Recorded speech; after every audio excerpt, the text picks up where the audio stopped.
Wellness के इस episode में एक बार फिर आपका बहुत बहुत स्वागत है। मैं करीम अहमद सिद्दीकी एडवोकेट। आज मैं एक बहुत ही सेंसिटिव इशू के बारे में बात करने जा रहा हूं। दोस्तों, एक प्रश्न जो अक्सर कन्फ्यूजन की स्थिति में रहता है और कानूनी स्थिति उसकी क्या है, मैं तो ये कहूँगा कि अभी तक क्लियर नहीं हो पाई है।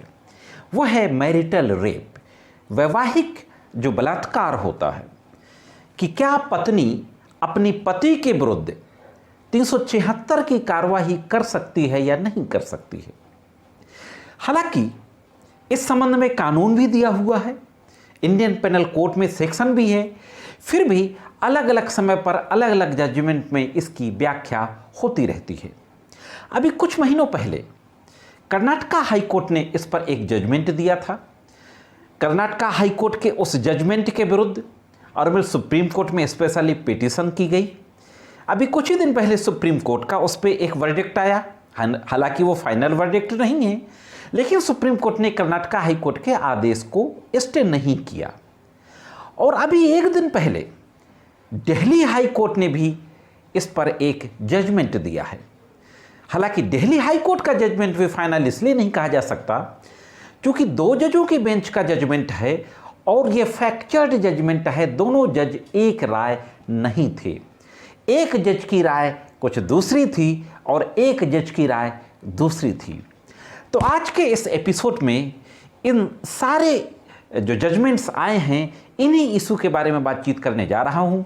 देखते हैं कि इस संबंध में इंडियन पेनल कोड में किस तरीके का कानून दिया गया है और कर्नाटका हाई कोर्ट से लेकर के दिल्ली हाई कोर्ट और सुप्रीम कोर्ट तक मैरिटल रेप्स के संबंध में किस तरीके की बातें कही गई हैं। में एक महिला के द्वारा अपने पति के विरुद्ध सेक्शन 506 ऑफ 498A, 323 और 377 आईपीसी और सेक्शन 10 पॉक्सो एक्ट में एक अभियोग पंजीकृत कराया जाता है।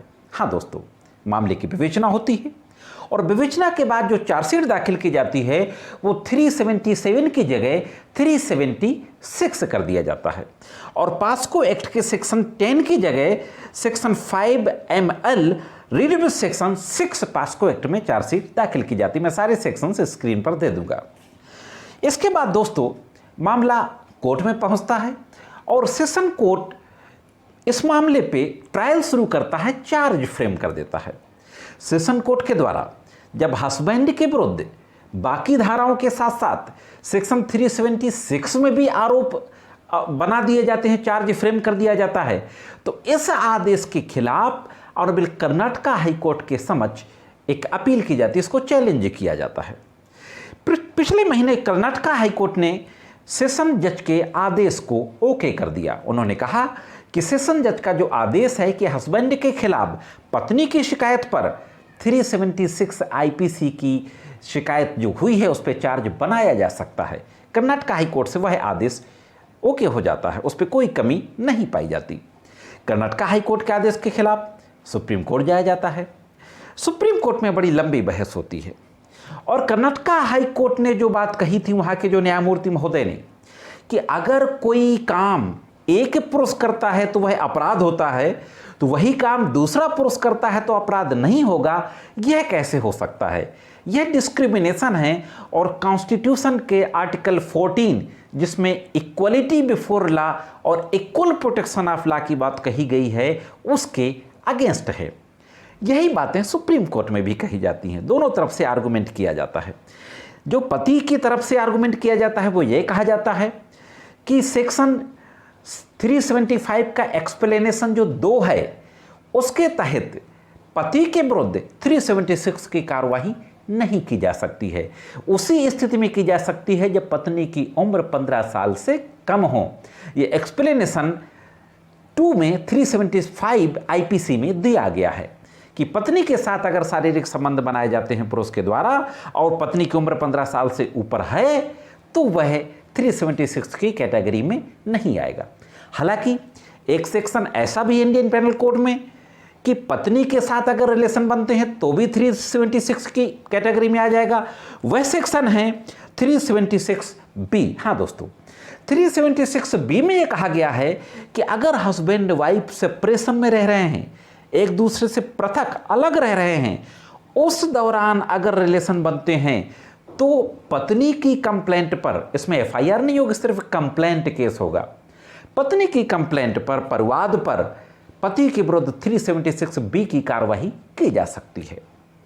तो यह तो कानून कहता है।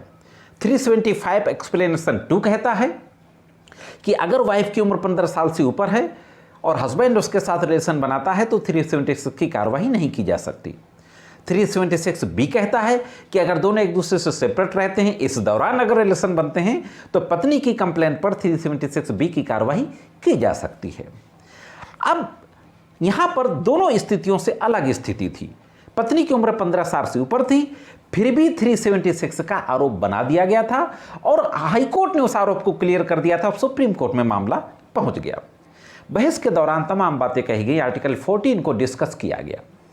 ऑनरेबल सुप्रीम कोर्ट ने कहा कि निश्चित रूप से यह आर्टिकल 14 के खिलाफ है, equality before law, equal protection of law के खिलाफ है।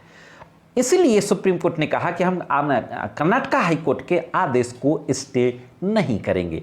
यानी सुप्रीम कोर्ट ने कर्नाटक हाई कोर्ट के उस आदेश को, जिसमें पत्नी की शिकायत पर पति के विरुद्ध 376 का आरोप बनाया गया था, उसको हरी झंडी दे दी जाती है। उसमें किसी तरीके की इलीगलिटी नहीं पाई जाती है। हालांकि अभी फाइनल वर्डिक्ट आना इसमें बाकी है। सुप्रीम कोर्ट ने इस संबंध में कुछ नहीं कहा कि यह कॉन्स्टिट्यूशनल है या अनकॉन्स्टिट्यूशनल है, लेकिन उन्होंने कर्नाटक हाई कोर्ट के आदेश में स्टे नहीं किया। अभी जो दिल्ली हाई कोर्ट का आदेश आता है, दिल्ली हाई कोर्ट का आदेश में 2 जजों ने अपनी अलग अलग राय रखी।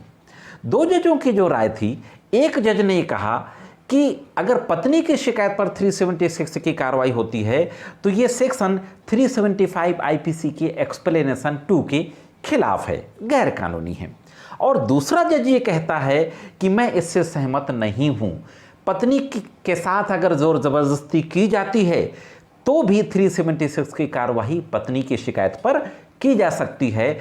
तो यह एक फैक्चर्ड जजमेंट आया, एक जज की राय अलग है और एक न्यायमूर्ति की राय अलग है। साथियों, मैं सबसे पहले बता दूं कि जो सुप्रीम कोर्ट में जो केस गया था, उस केस का टाइटल था Rishikesh Sahu and Karnataka state and others. SLP number है 4063/2022। और जो दिल्ली हाई कोर्ट में जो रिट दाखिल की गई थी, कई लोगों के द्वारा PIL दाखिल की गई थी, RTI फाउंडेशन के द्वारा और अखिल भारतीय लोकतांत्रिक महिला संघ के द्वारा और 2 अन्य व्यक्तियों के द्वारा ये रिट पिटीशंस दाखिल किए गए थे। तो इस तरीके से अभी भी कन्फ्यूजन की स्थिति बनी हुई है। अभी तक एक final verdict honourable supreme court का इस संबंध में नहीं आया है। हालांकि सुप्रीम कोर्ट और कर्नाटक हाई कोर्ट के इस जजमेंट को लेकर के अब महिलाओं के सामने पति के विरुद्ध 376 की कार्रवाई करने का भी रास्ता खुल गया है। तो यह थी दोस्तों इस संबंध में एक महत्वपूर्ण जानकारी। आज के वीडियो में सिर्फ इतना ही। जानकारी कैसी लगी कमेंट्स करके जरूर बताएं। मिलते हैं किसी अन्य वीडियो में कानून की कुछ अन्य जानकारियों के साथ। तब तक कानून की विभिन्न तरीके की जानकारियों के लिए देखते रहें लीगल एंड सोशल अवेयरनेस।